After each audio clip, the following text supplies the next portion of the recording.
A estrutura do átomo. O modelo de Rutherford.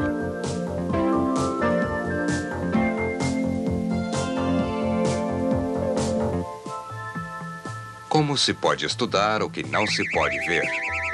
Durante séculos, os pesquisadores interessados na estrutura do átomo trabalharam muito no escuro. Até o dia em que Henry Becquerel desenvolveu um pedaço de papel fotográfico sobre o qual colocou um composto de urânio. A descoberta da radiação levou Ernest Rutherford a conceber a primeira ferramenta que poderia levar à investigação do átomo diretamente.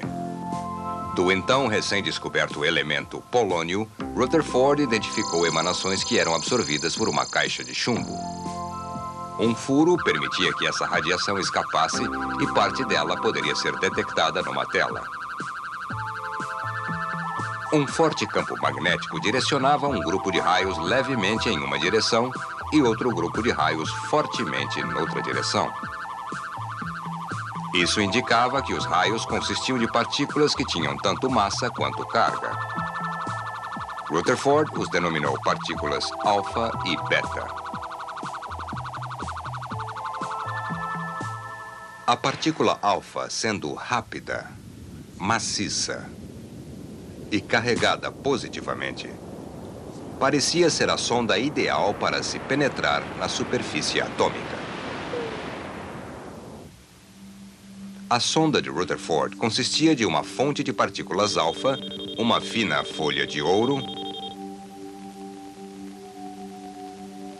e sulfeto de zinco numa tela de revelação.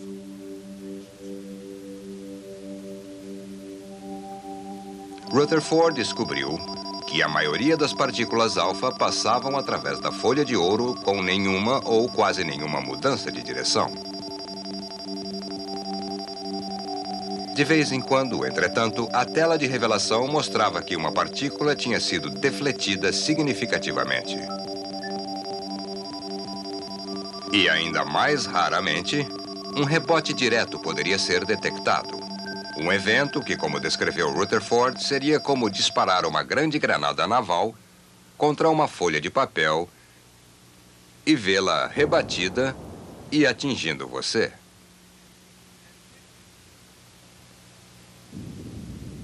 Estas descobertas indicaram a Rutherford que a maior parte da folha de ouro deveria ser, ao nível atômico, espaço vazio.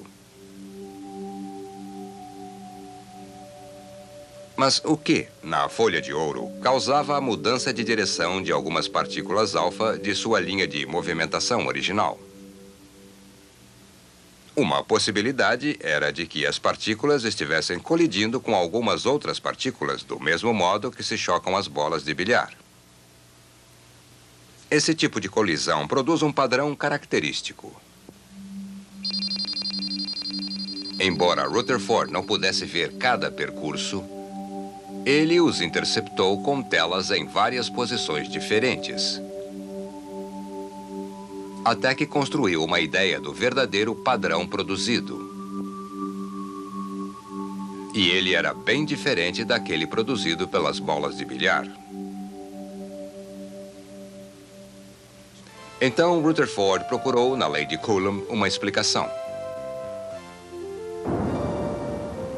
A força de repulsão entre duas partículas com a mesma carga aumenta à medida que a distância diminui. Seria possível que as partículas alfa carregadas positivamente estavam sendo repelidas por um núcleo de carga positiva dentro da folha de ouro? Vamos ver o que aconteceria a uma partícula alfa em curso direto de colisão com o tal núcleo de carga positiva.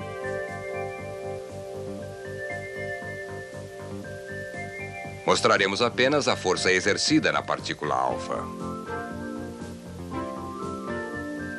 Com a aproximação da partícula alfa do núcleo, a força agindo sobre ela cresce rapidamente, fazendo com que a partícula alfa diminua sua velocidade, pare e depois acelere de volta na direção de onde veio. Vamos ver novamente.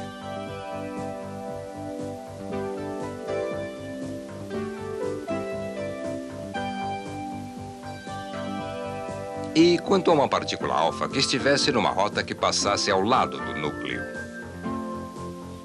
Inicialmente, consideremos que nenhuma força eletrostática esteja agindo. Mas se o núcleo possui uma carga positiva, a força eletrostática crescerá rapidamente como antes. Já que a partícula alfa não está num curso direto de colisão, a força eletrostática manifestada pelo núcleo afetará não apenas a velocidade da partícula, mas também sua direção. Vamos ver novamente e parar completamente a ação. A força de repulsão pode ser dividida em dois componentes. O componente paralelo à partícula alfa diminui sua velocidade, enquanto que o outro componente, perpendicular ao seu movimento, muda a direção da partícula. Uma curva característica é traçada quando uma partícula carregada interage com outra. Admitindo a existência de uma carga positiva, Rutherford foi capaz de calcular matematicamente o padrão de dispersão que coincidia com aquele observado na sua experiência com a folha de ouro. Mas o que era essa misteriosa partícula carregada positivamente? Rutherford sabia que quanto mais perto a partícula alfa chegasse do mistério, maior era o ângulo formado na sua repulsão. Então ele foi capaz de estimar a menor distância de aproximação. E ele descobriu que era assustadoramente pequena. A partícula carregada positivamente teria um raio menor que 3 vezes 10 a menos 14 metros. Mesmo que o menor ponto nesta tela representasse o núcleo, o próprio átomo seria gigantesco em comparação. Foi Rutherford que criou o termo núcleo e o aplicou a este minúsculo ponto central, perdido no vasto espaço do átomo. Ele propôs para o átomo uma estrutura que imitava o sistema solar em miniatura. O núcleo, levemente pesado, é cercado pelas órbitas de luz ou elétrons. A força de atração entre os elétrons e o núcleo evita que o elétron se perca no espaço exterior. Mas não é suficientemente forte para fazer com que o elétron em movimento caia espiralmente em direção ao núcleo. O modelo de Rutherford representou um passo significativo para a nossa compreensão do átomo. Mas ele também apresentava problemas. Uma teoria física clássica prevê que uma carga acelerada produzirá radiação eletromagnética, uma forma de energia. Sendo um elétron que circula a uma velocidade constante uma carga acelerada, e ainda, se ele continuamente irradiar energia eletromagnética, ele obviamente estará perdendo essa energia. Isso fará com que ele se aproxime mais do núcleo, onde girará com maior frequência, e com isso aumentará também a frequência da radiação. Porém, essa mudança de frequência de radiação nunca foi observada. E, eventualmente, o elétron perderia tanta energia que acabaria caindo em direção ao núcleo. Mas, na realidade, a maioria dos átomos é muito estável. O modelo de Rutherford, para sobreviver, precisaria de uma ajuda urgente.